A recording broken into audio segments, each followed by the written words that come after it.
This is Non-Contact Sport, and in this video we will be checking out the performance of Lost Ark on a range of different hardware.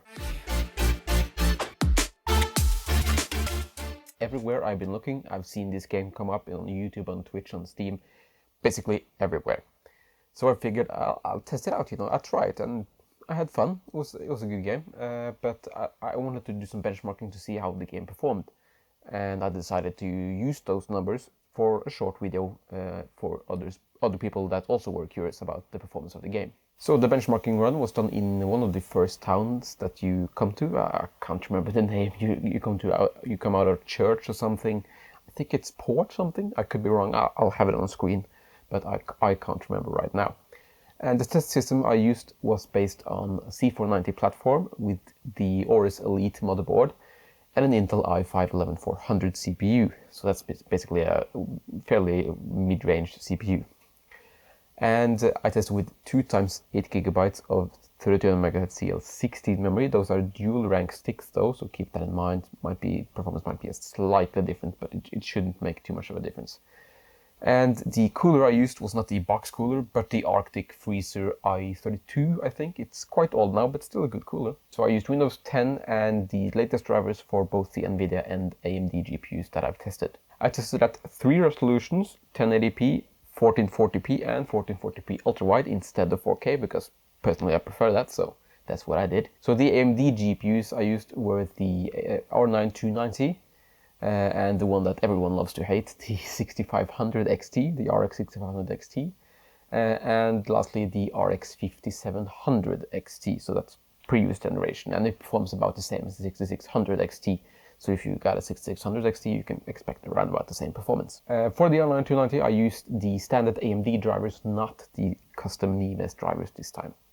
The NVIDIA GPUs I used were the GTX 1063 gig, the RTX 3050, the RTX 3060, and then GTX 1050 that's in a laptop. That's a 4 gig model in the laptop.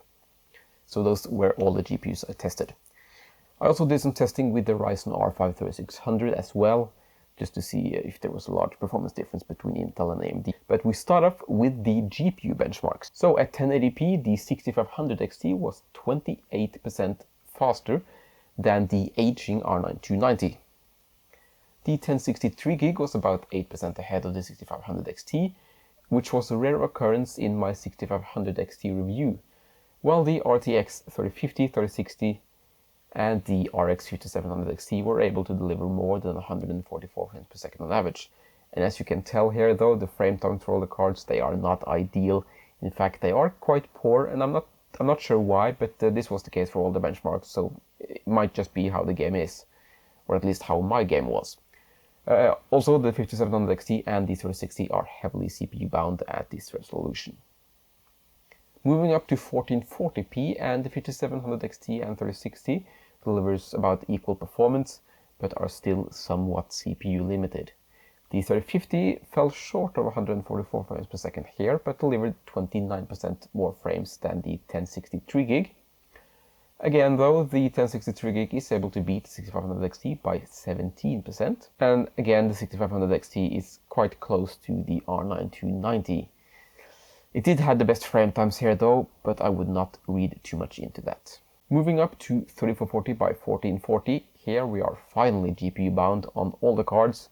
The 6500 XT is a mere 9% ahead of the R9 290. Disappointing, but not really surprising. The 1063 gig is still able to deliver above 60 frames per second at this resolution, which is somewhat impressive. The RTX 3050 meanwhile is about 30% ahead of the 1060. And the 3060 is a healthy 45% faster than the 3050 here, but it did fall slightly short of the 5700 XT.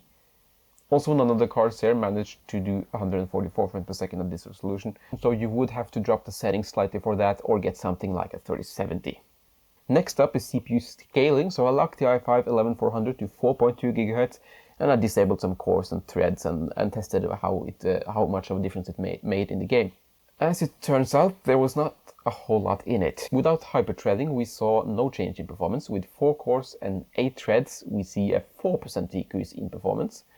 And with 4 cores and 4 threads, the classic i5, we see again about the same performance. And it's not until we are down to 2 cores and 4 threads that we see a more significant decrease to performance.